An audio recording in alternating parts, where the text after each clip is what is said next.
Soy Fernando Díaz Villanueva. Hoy es 15 de diciembre de 2019 y esto es La Contracrónica.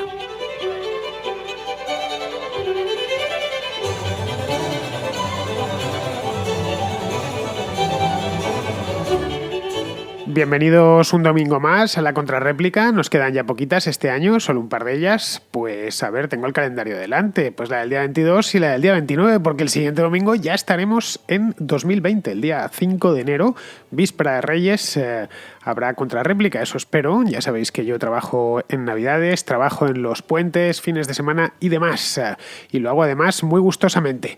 Bien, el número para que contribuyáis y enriquezcáis este programa, que buena medida es lo que es gracias a vosotros, es el siguiente. Es un número de WhatsApp, apuntadlo bien, ¿eh?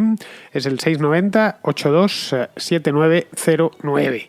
Bien, tenéis que enviar las notas de voz a este número que os acabo de decir. Tienen que durar aproximadamente 1, 2, 3 minutos en el caso de que los necesitéis y sobre todo tienen que escucharse bien. Esto os lo repito desde hace ya pues cosa de 2 o 3 meses y la cantidad está funcionando, la cantidad de mensajes que me entran sin martillazos, sin autobuses de fondo, sin coches pitando y sin ruido de fondo en general ha bajado considerablemente, así que seguiré diciéndoslo hasta que no entre ninguno más.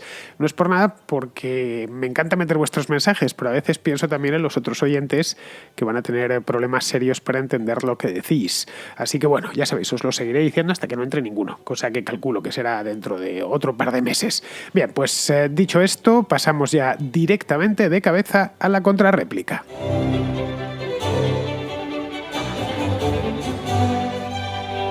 Empezamos el programa de hoy con Daniel, que nos trae una vez más el tema de los excesos de la ley de violencia de género. Daniel lo que ha hecho es tomar un par de casos puntuales, pero vamos, podría haber unos cuantos más. Te mandaba este audio un poco para comentar contigo cómo están las cosas con todo este tema de lo del feminismo, pues todo lo que está ocurriendo. Por ejemplo, que en el Tribunal Supremo hay una sentencia en la cual den por sentado que tenga que tener el doble de pena él que ella cuando ha sido una agresión mutua, que incluso ha sido más agresivo lo que le hizo ella a él que lo que le hizo él a ella. O sea, realmente la sentencia esa ha sido, pues, ella inició la pelea, ella le dio un puñetazo y además le dio una patada y él simplemente dio una bofetada. Por eso le cae a él el doble de pena que a ella.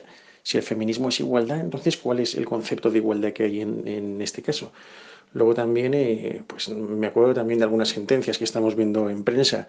Por ejemplo, que un tío tenga antecedentes penales por poner en un WhatsApp, vete a la mierda. Yo quería saber hasta dónde crees tú que va a llevar todo esto el feminismo y si nos estamos volviendo locos.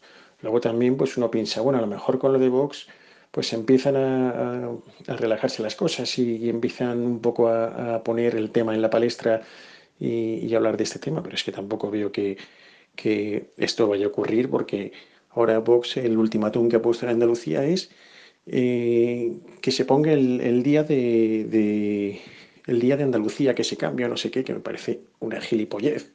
O sea, anda que no hay prioridades como para poner que lo más importante que hay que hacer es lo del día de Andalucía. Entonces yo ya, al final llega un momento que uno dice, joder, es que no hay nadie que de verdad esté defendiendo, si al final de lo que dependes es de Vox, cuya prioridad es esa, pues dices, mira, estamos jodidos. La verdad que es un tema que me desespera un poco, macho, porque, joder, me da miedo, es que me empieza a dar miedo ya ir por la calle y cualquier tontería, una discusión de tráfico o cualquier gilipollez, que una chorrada vas a la trena, ¿sabes? Y van a la trena personas normales que son inocentes. Entonces, bueno, quería ver cómo ves tú todo este tema. Un abrazo, chao. Bueno, Daniel, está sucediendo lo que se pensaba que iba a suceder cuando esta ley entró en vigor con el apoyo de todos los partidos políticos con representación en el Congreso de los Diputados hace ya más de 15 años. Esta ley no es nueva, que mucha gente viene como si la hubieran aprobado antes de ayer. No, esta ley se aprobó en el verano de 2004. Yo recuerdo perfectamente la sesión parlamentaria en la que se aprobó y que nos llamó la atención. Desde luego, al principio no sabíamos muy bien de qué iba. Yo ya era periodista, trabajaba en un periódico en aquel entonces, era, eso sí, mucho más joven que ahora, y cuando bajabas al detalle, lo primero que hacías era alarmarte. Pero bueno, esta ley se está cargando de lleno la igualdad ante la ley entre hombres y mujeres. Y bien, han pasado 15 años, se han cometido muchísimos excesos, se siguen cometiendo muchos excesos, pero esto era perfectamente previsible. A ver, cuando una ley, la que sea, sobreampara a una parte de la población y desampara por lo tanto a la otra, pues es normal que algunos tomen esa ventaja que les da la ley, insisto, y se la otorga la misma ley. No es un capricho de los políticos la que le están dando en ese momento. Bueno, un capricho de los políticos fue aprobarla por mayoría absoluta.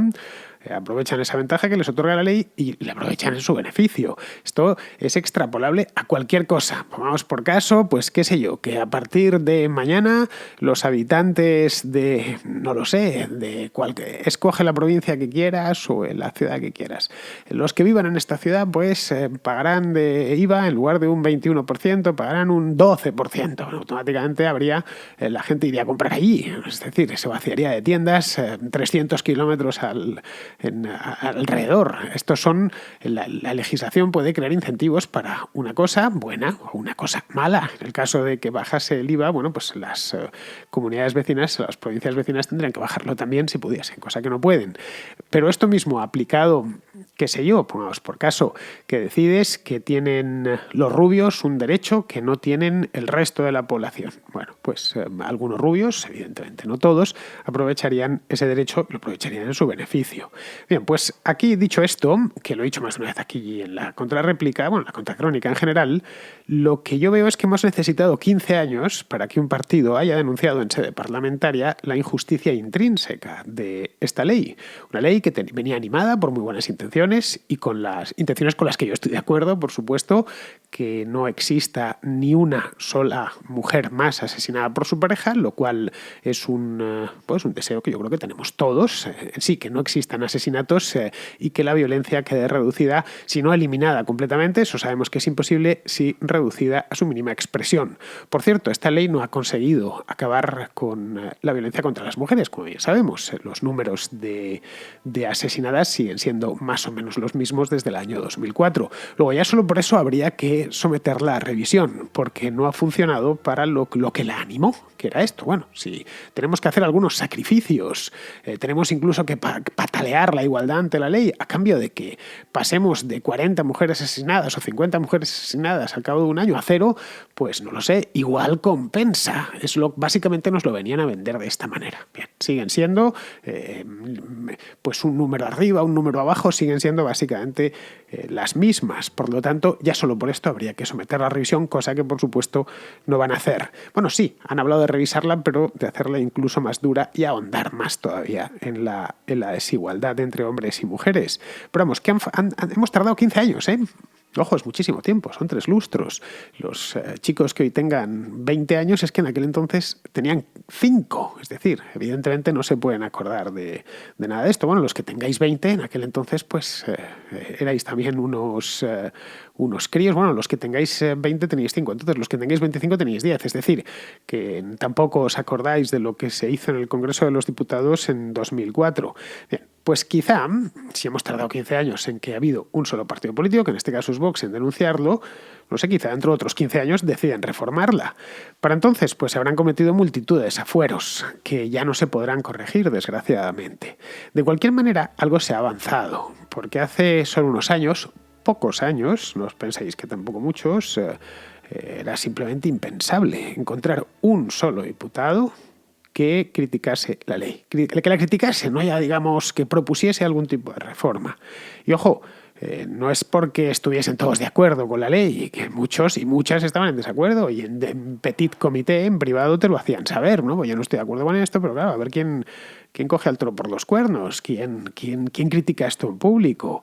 Es decir, que tenían y siguen teniendo miedo a las consecuencias, a la formidable campaña que les van a hacer y cómo su carrera política, pues según critican, termina en ese mismo instante. Muy bien, vamos con Aitor, que nos trae el tema de los inmigrantes y las pensiones, un tema que se ha tratado varias veces aquí, aunque esta vez Aitor se lo quiere llevar por otra vía. Te envío este mensaje para responder a un oyente que creo que era de Donosti, de San Sebastián, acerca de el futuro de las pensiones en relación a los inmigrantes. Más o menos su tesis venía a decir que, dado el poco arraigo que iban a tener, o el menor arraigo que iban a tener los inmigrantes en un país de acogida como España, pues no se iban a sentir muy dispuestos a pagar las pensiones de los mayores, que al fin y al cabo no tienen nada que ver con ellos. Y bueno, yo quería aprovechar este argumento, que bueno, tú ya lo rebatiste en parte, también para hacer una reflexión sobre los inmigrantes. Y es que se nos olvida la capacidad que tiene la cultura española o la cultura hispana para transformar a la gente que llega a España. Y lo digo en primera persona, es decir, mi hija va a un colegio con bastantes inmigrantes y desde bien pequeñitos todos ellos celebran todas las festividades de España y de Madrid. O sea, tanto la Semana Santa como San Isidro, Navidades, incluso tengo vecinos que son musulmanes y sus hijos pues asisten a la cabalgata de Reyes, alguna hija pues pone en el árbol de Navidad. Es decir, que se nos olvida un poco la capacidad tan potente que tiene la cultura española de transformar a la gente que está aquí y hacerle partícipe de sus valores. Y creo que es un hecho que se produce en todos los sitios. Por ejemplo, en Estados Unidos, quizá los inmigrantes de primera generación no, pero los inmigrantes de segunda generación, y yo conozco varios, sus padres son de origen mexicano, hablan español, pero ya hablan un español con acento, ellos se sienten completamente americanos, celebran el 4 de julio como si fueran el primero de ellos. Entonces yo creo que en ese sentido no veo ningún riesgo. Es decir, la aculturación de la gente que emigra, que va a un país, quizá en una primera generación no se produce, pero sí en una segunda, ¿no? Y al final tú también generas vínculos con ese país de acogida y con la propia gente que te rodea, ¿no? Entonces, en ese sentido, yo creo que se nos olvida muchas veces en estos temas de migración la capacidad que tiene la cultura en general y el entorno del país para eso, para adaptar a la gente que viene aquí, ¿no? Bueno, yo creo que no descubra nadie nada si digo que España es un país muy acogedor, porque es que lo es. Nuestra cultura ayuda, evidentemente. Nos gusta socializar, cualquiera que conozca España, que sea extranjero, quiere decir. Bueno, los que son españoles pues ya la conocen. Cualquiera que venga del extranjero verá que el país, la gente rápidamente se dirige a ti, nos tuteamos, nos tratamos todos con mucha familiaridad. Es una sociedad muy pacífica, en la que apenas hay asesinatos, en la que hay muy poca violencia. Es muy difícil ver una pelea, por ejemplo, en España. También es muy difícil ver un muerto, que sé yo, un asesinado por la calle, cosa que en otros países, especialmente de Centroamérica, es bastante común. Luego no tenemos problemas en mezclarnos, de hecho nos encanta, esto lo saben todos los españoles, es decir, que no tenemos problema alguno en irnos con un extranjero o con una extranjera y tener hijos con ella. Hay lugares, de hecho, como Madrid, de los que se adapta todo lo que viene de fuera con auténtico entusiasmo.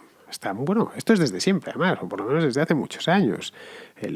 Símbolos de la ciudad, por ejemplo, como el chotis o el mantón de Manila, pues llegaron de fuera. El chotis creo que vino de Centro Europa, y aunque la palabra creo que es chotis, Scottish, que venía de Escocia, pero bueno, la cosa es que creo que se trajo de Centro Europa, y el mantón de Manila pues lo dice la palabra, de Manila, aunque a su vez tampoco venía de Manila, venía de la China, y pasó por Manila en tiempos todavía en los que Filipinas formaba parte de España, y ya se quedó aquí a finales del siglo XIX, y desde entonces es uno de los símbolos de la ciudad. Pero incluso terminología más moderna, como por ejemplo pibe, la palabra pibe, que los madrileños empleamos mucho, no es una palabra madrileña, viene de Argentina. Yo de niño pensaba que era un madrileñismo. Estaba convencido, esto lo es la típica cosa que decimos los madrileños, pero no. Ya me contaron que no, que era de origen porteño, y ya después, pues esto debió ser los años 70, una cosa así, porque yo la he dicho toda mi vida, pues ya en aquel entonces la adaptamos como propia. Algo parecido, y siguiendo con el tema este terminológico, es lo que está sucediendo con la palabra quilombo, que cada vez se escucha más. Hace solo 10 o 12 años solo la escuchabas a los argentinos. Bien, ahora ves que madrileños de toda la vida te sueltan lo de quilombo como sinónimo de lío, de follón, en definitiva. Vamos, en general así Argentina es una fuente de inspiración léxica inagotable. Según terminamos con una, ya nos estamos viendo cómo adaptamos la siguiente. Pero vamos, aquí no solo se adaptan bien los hispanos, que eso es por descontado porque llegan hablando el mismo idioma, culturalmente son o iguales o muy afines, sino también, por ejemplo, los del este de Europa, especialmente los rumanos. Supongo que, Aitor, los habrás visto por Madrid. Estos se españolizan a toda velocidad. En fin, esto de la integración, ya lo he dicho aquí en un montón de ocasiones, es algo que en España podemos considerarlo un éxito. A ver, hay un dato que a veces se nos olvida, y es que en España no hay guetos de inmigrantes, como sí sucede, por ejemplo, en Francia o en Inglaterra. Y cuando hablo de guetos es lugares donde nacen los inmigrantes, viven y mueren allí toda su vida y así generación tras generación. Como sucede, por ejemplo, en los banlieues de París o en ciertas zonas de Gotemburgo en Suecia o en barrios como Molenbeek en Bruselas. No hay nada ni remotamente parecido en España, siendo uno de los países que en proporción con sus habitantes más inmigrantes tiene de Europa. Es decir, tiene unos niveles de inmigración parecidos a los del Reino Unido. Es que esta vez también a veces esto se nos olvida, que España tiene muchísimos inmigrantes. Casi todos han entrado en los últimos 25 años, pero vamos, que la mayor parte se han quedado y, como bien dice Aitor, se han españolizado.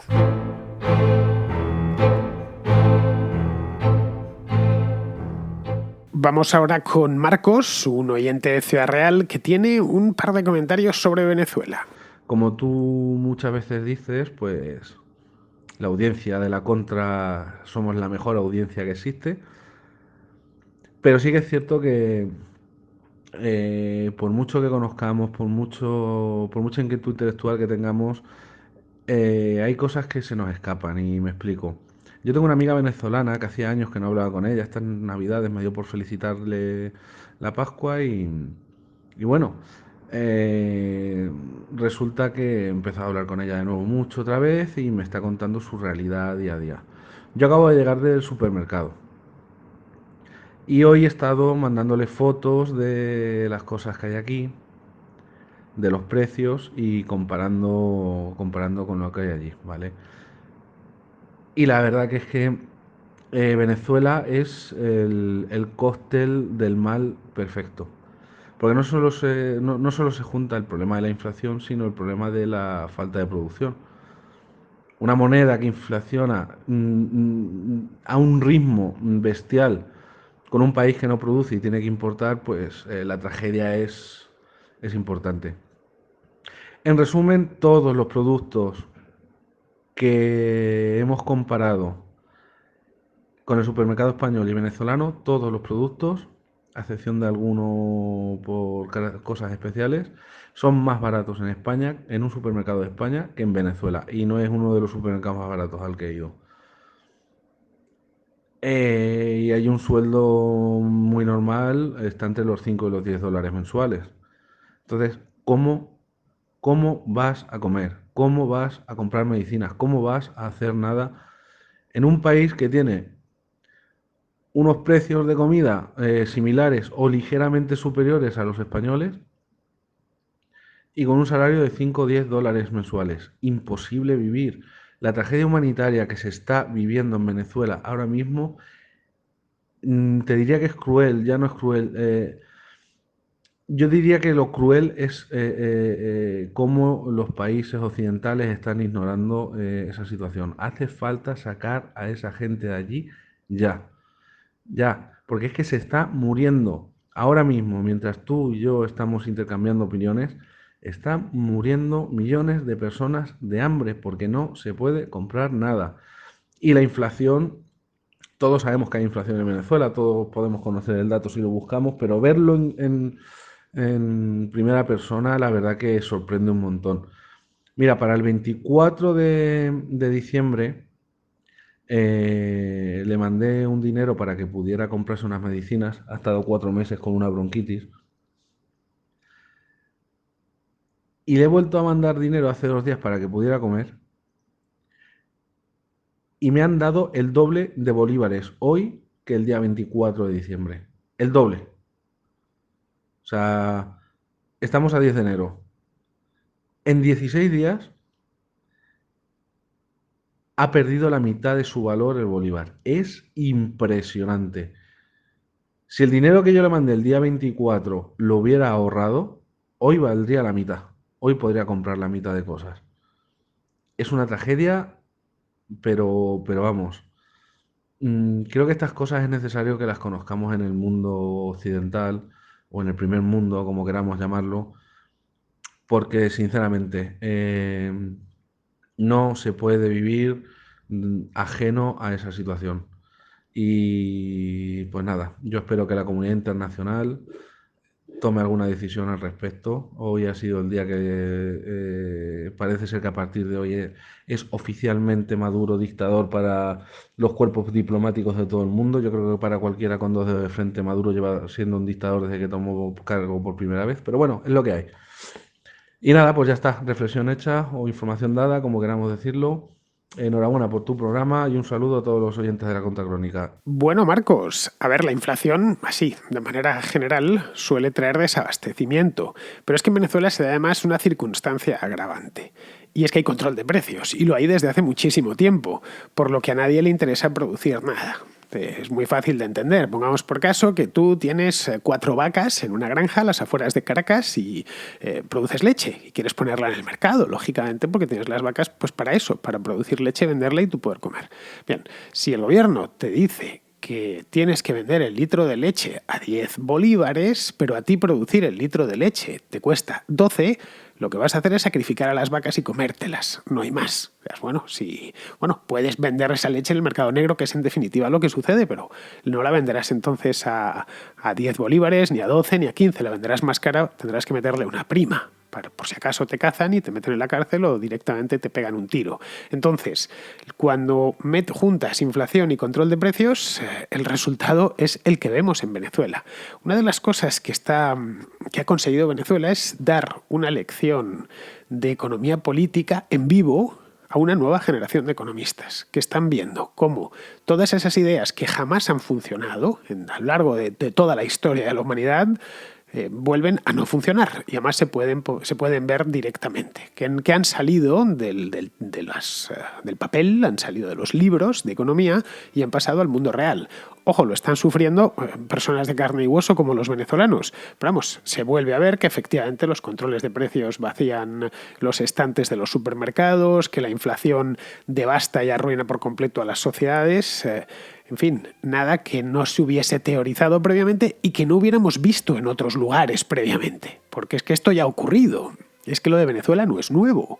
No es la hiperinflación alemana de los años 20, que no era la primera inflación que surgía en la historia del mundo, pero sí la primera gran hiperinflación, o la húngara del año 46. No, ahora ya sabíamos, joder, la de Zimbabue es de hace 4 días y fue por algo muy, muy, muy similar. Así que bueno, en Venezuela se encuentra algo, en los supermercados suelen estar vacíos por lo general, pero lo que se ve es lo que el gobierno ha metido en el sistema de racionamiento. Tienen lo de las bolsas CLAP, sistemas de racionamiento / clientelización. Esto está a precios tasados, es decir, muy por debajo del precio que el propio gobierno ha tenido que comprarlo. Generalmente lo ha tenido que comprar fuera del país porque la economía venezolana está machacada por la inflación desde hace muchos años y también por las expropiaciones, pues no produce nada. Porque aquí se daría otro agravante extra, y es que no solo te ponen precios, no solo la moneda ha pasado a no valer nada, sino que además los empresarios venezolanos, desde el pequeño hasta el grande, han estado durante años. Ojo, el experimento chavista es que tiene ya casi 20 años, estamos en 2019. Llevan 2 décadas con la espada de Damocles encima de si va a venir un funcionario o un tipo del partido y les va a quitar lo que tienen, o les va a cambiar por completo la regulación y les va a llevar a la ruina. Por lo tanto, las empresas que ya había en Venezuela antes, que era un país, por cierto, con mucho dinamismo empresarial, de los países más dinámicos desde el punto de vista empresarial de toda Sudamérica, pues ha pasado a que nadie quiere producir nada. Porque la cantidad de desincentivos que aquel régimen ha creado es tan grande que no merece la pena. Bien, vamos ahora con Ignacio, que nos habla de economía colaborativa. Aprovecho para hacer una consulta acerca de una expresión que te he escuchado y que también la escucho mucho hoy en día, y es acerca de lo que se llama economía colaborativa. Y la duda que tengo es que en sí misma la economía es colaborativa. Entonces, me parece como una redundancia, ¿no? Lo de explicar lo de economía colaborativa, que me parece que es algo más de hoy en día, como queriendo decir que la economía como tal no lo es y que colaborativo es todo lo que lleve esa etiqueta. Efectivamente, Ignacio, así es. Toda economía, por definición, es colaborativa, o mejor dicho, toda economía libre es colaborativa. Evidentemente, si la economía es estatal, pues no es colaborativa, está planificada y te obligan a consumir un producto concreto si no te quieres morir. Caso, por ejemplo, de la economía venezolana ahora mismo. En el caso de Venezuela existe, volviendo a la historia anterior, existe la economía en negro, que solo se pueden permitir unos pocos, pero vamos, que ahí sí, ahí es negro, pero es libre. Una economía siempre que sea libre y voluntaria es una economía colaborativa, porque la economía consiste en colaborar, en producir algo y venderlo para obtener recursos, para comprar lo que no tenemos, para completarnos, en definitiva. Esto de economía colaborativa aplicado a lo que todos sabemos que está aplicado, a las aplicaciones y demás del teléfono, me temo que es una traducción mal hecha del inglés, de la palabra inglesa sharing economy, que la habréis escuchado o la habréis leído en más de una ocasión. Y esto, claro, esto no se traduciría exactamente como economía colaborativa. Yo creo que sería algo así como economía del compartir, más o menos. Claro, que compartir tiene una fuerte carga semántica en español de colaboración sin intercambio monetario. Es decir, yo comparto mi moto contigo para que vayas a hacer un recado. Entonces, te dejo la moto. Agarra mi moto, te vas a hacer el recado y luego me la devuelves. Evidentemente no te voy a cobrar la gasolina ni el tiempo que la has tenido. La dejo porque eres mi amigo o porque eres amigo de un amigo, por lo que sea, ¿no? O no sé, o comparto contigo un archivo. En este caso directamente ni tengo que prescindir de él. Pues se duplica el archivo, puedo pasarte una canción, una película o un texto, un libro, y lo tienes tú y lo tengo yo, ¿no? Las redes de compartir archivos precisamente consisten en eso. O comparto un libro físico, que tengo en casa y bien, lo llevo, por ejemplo, a una biblioteca comunitaria. En este caso sería economía compartida. Sí, bueno, no habría intercambio porque yo llevo el libro a la biblioteca comunitaria de gratis, sin intención de que nadie me pague por él, sino por el puro gusto de que haya otros que puedan leer ese mismo libro. En lo de la sharing economy se da en definitiva, se da cita tanto lo gratuito, como sería ese libro que te comento, o si te dejo mi moto, con lo que se hace cobrando. Es decir, comparto, por ejemplo, mi conexión Wi-Fi, la que tengo en casa, con otros, con el que pase por el vecino, el que pase por ahí, pero a cambio de una cantidad. O comparto mi automóvil, pero de la misma manera, es decir, por cada minuto de uso que tengas, pues me pagas una cantidad. O comparto mi casa, el caso de Airbnb pues es eso mismo. Tengo mi propia casa o puedo desde alquilar una habitación hasta alquilar la casa entera si yo no estoy en ella, ¿no? Bien, todo eso ya existía había redes, lo que pasa es que eran redes analógicas, había periódicos especializados en estas cosas, había alquileres compartidos, se podía ir al trabajo con un vecino del barrio que fuese todas las mañanas al centro, bueno, pues ponía un anuncio y 4 o 5 vecinos pues bajaban con él hasta el centro de la ciudad. Bien, todas estas cosas existían. Lo que se ha disparado es con las aplicaciones para smartphones, que facilitan la plataforma y la ponen al alcance de cualquiera, de manera muy asequible y muy sencilla de utilizar, y sobre todo ha solucionado el tema de la pasarela de pago. Ya está, el BlaBlaCar, por ejemplo, que se utiliza bastantes. Pues yo quiero ir, no lo sé, a Bilbao. Entonces, miro a ver la aplicación, quién estaba camino de Bilbao, y simplemente pues me apunto, me recoge y vamos para allá, y yo no tengo que andar sacando el dinero del bolsillo a ver cuánto te debo. Pues a ver, calculo, tanto en gasolina, no sé qué. No, mira, doy y ya está. Y se encarga la plataforma de pagarte a ti, después de haberte traído, lógicamente, una comisión. Bien, eso es lo que ha cambiado lo de la economía colaborativa. Sí, le han puesto un lazo, básicamente, y lo han llamado economía colaborativa, que queda así como, pues eso, como muy moderno. Bien, seguimos con María Jesús, que tiene una pregunta sobre la caravana de migrantes, esta de Centroamérica a los Estados Unidos. Hola, Fernando. Buenas tardes. Quería preguntarte sobre el tema de aquella caravana de migrantes centroamericanos que se dirigía a la frontera de México con Estados Unidos. Hace días que no se escucha nada por los medios de comunicación. Quería saber tu opinión al respecto. ¿Esto qué es? ¿Que están temiéndose de que Trump va a hacer su murito y por eso se están adelantando? ¿O crees que hay una teoría conspiratoria, que alguien la está organizando? Pues mira, María Jesús, no ha habido una sola caravana, sino varias. La más famosa partió de Honduras, esto fue en octubre de 2018. Aquí en La Contra, como bien sabes, lo traté bastante en su momento. Hice no uno, sino varios programas sobre las sucesivas caravanas. Y bueno, la primera fue en octubre, creo que salió, si mal no recuerdo, el 12 de octubre, exactamente, el Día de la Hispanidad, de Honduras y de San Pedro Sula. Y a finales del mes siguiente, en noviembre, se estamparon contra la frontera de Estados Unidos, lo cual era previsible. Hasta yo mismo lo dije aquí, ya sabéis que no me gusta hacer predicciones, pero es que eso era obvio. La frontera es difícil de atravesar, un tercio tiene ya una valla y el resto está vigilada de manera regular. Incluso cuando has cruzado, las posibilidades de que te deporten son bastante altas. En fin, pues tras esa salieron varias, no sé si 5 o 6, con idéntico desenlace. El gobierno estadounidense ya, esto fue en octubre, noviembre, pues a partir del mes de diciembre, enero de este año, pues ya se hartó del tema, puso firmes a los presidentes de Honduras. El de Honduras se llama Juan Orlando Hernández, el de Guatemala, Jimmy Morales, que era, bueno, ahora sale del poder, pero en aquel entonces todavía estaba, y les advirtió que o eso cesaba en el acto, porque claro, estaban pasando los inmigrantes, salían de Honduras tan tranquilos y cruzaban a Guatemala y después entraban en México, pues que hacía o cortaban con esta historia o suspendían el acto los programas de ayuda, que para países pequeños como Honduras, como Guatemala, como El Salvador, pues son importantes. Estamos hablando de muchos cientos de millones de dólares cada año.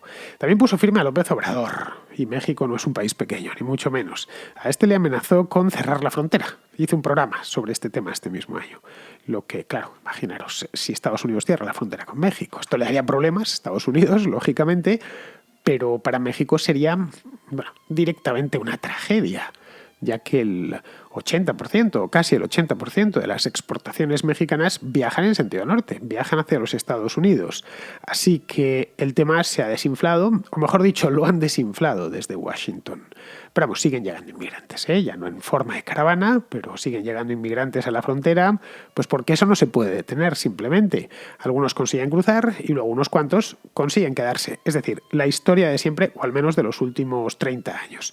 Bien, vamos ahora con Israel, que a cuenta de esto que hablábamos aquí hace un tiempo, sobre el subsidio en los billetes a Canarias, se hace la siguiente pregunta. Hola Fernando, me gustaría hilar la polémica sobre las subvenciones a los residentes no peninsulares, al menos en el caso de Canarias, con la polémica sobre los yacimientos que iba a explotar o que iba a intentar explotar Repsol. Y hombre, yo llego a una conclusión, y es que si a esta gente le sobran los ingresos del petróleo, pues supongo que también le sobrará que nosotros, los contribuyentes del resto del país, tengamos que subvencionar sus viajes. Me parece de pura lógica. Bueno, Israel, yo no creo que tenga mucho que ver, la verdad. A ver, no todos los canarios estaban contra las prospecciones petrolíferas, pero creo que todos están a favor del subsidio en los billetes de avión y de barco. A ver, de lo primero, muchos no veían beneficio personal o directamente era una cuestión puramente ideológica, mientras que de lo segundo sí, cualquiera que esté empadronado en Gran Canaria o en La Palma, pues ve un beneficio directo, poder ir a Madrid o a Barcelona a mitad de precio. Las prospecciones las detuvo Repsol, no lo olvides. Esto fue en 2014, hace ya unos cuantos años, cuando cayó el precio del petróleo. Es decir, lo que nos estaba diciendo Repsol en aquel momento era que si encontraba algo de crudo iba a ser muy caro sacarlo y no compensaba. Pero vamos, siempre vas a encontrar gente que esté en contra de estas cosas. En La Rioja, por ejemplo, no sé si lo sabes, han abierto un yacimiento de gas natural cerca de Logroño, un yacimiento grande, por lo visto, está en Sotés, un pueblo que hay cerquita de Logroño. Bueno, pues este también tuvo oposición de los ecologistas locales, mientras que la mayor parte de los riojanos estaban a favor, como es lógico. Ahora, si les dices a los riojanos que el Alvia que va de Madrid a Logroño, pues les das solo por el hecho de estar empadronado allí un 50% de descuento, pues ya verás como todos están de acuerdo. Bien, pues ya terminamos el programa de hoy con Hugo, que es de Perú y nos deja una reflexión sobre el liberalismo peruano. El liberalismo aquí está asociado a dos nociones que causan bastante aversión. La primera, en una buena parte de la población, diríamos la mitad, aunque más recientemente con los últimos hechos puede ser que ese porcentaje de aversión se haya incrementado. Luego explicaré por qué. Y está asociado con otra noción, la cual sí, pues es despreciada por prácticamente todos. Bueno, respecto a la primera, estoy hablando acerca del fujimorismo, o sea, liberalismo, fujimorismo. La relación, digamos, simbiótica que existe acá es prácticamente, pues, dominante, digámoslo de alguna manera, ¿no? O sea, fujimorismo se asocia al liberalismo o es lo más cercano a lo cual se le asocia. Y por eso te digo pues que existe un 50-50% de aceptación y otro 50% de rechazo. Pero con todos los eventos que se han producido, y eso lo mencionan las encuestas, el porcentaje de rechazo hacia el fujimorismo se ha incrementado en forma exponencial, debido a las torpezas, pues, de, en este caso, los vástagos de Fujimori y la totalidad prácticamente de la bancada, la cual ha dejado pues en evidencia su falta de tino político absoluto. O sea, si tú siempre reniegas de Pedro Sánchez, o sea, si Pedro Sánchez es un incompetente, acá son pues, en fin, prefiero no decir lisuras para describirlos, pero una incompetencia mayúscula. Y lastimosamente un rechazo hacia el fujimorismo es un rechazo hacia el liberalismo. La otra noción es que se asocia el liberalismo con neoliberalismo. Es un estigma bastante enquistado por nuestra querida izquierda acá en Perú. Luego lo que tenemos pues es que esto del liberalismo sí de plano es rechazado por todos, ¿no? Frente a eso entonces, ¿cuál sería el futuro del liberalismo? Pues la verdad que se ve bastante negro el horizonte. Culturalmente, la noción ni siquiera existe, como te digo, o sea, liberalismo, lo primero que te viene a la cabeza es Fujimori seguramente, ¿no? Y luego con una suerte de mueca, ¡ah! Neoliberalismo. Yo te reto que, por ejemplo, en Facebook pongas liberales Perú, liberales peruanos, liberalismo peruano, o algo por el estilo, y creo que vas a poder notar lo que, lo que te comento. En fin, creo que no es un pensamiento muy difundido por acá. Existen, no obstante, varios candados constitucionales, legales, en fin, que limitan mucho el agigantamiento del Estado, el endeudamiento por parte del Estado y todo este tipo de cosas. Pero en tanto no exista una base ideológica firme,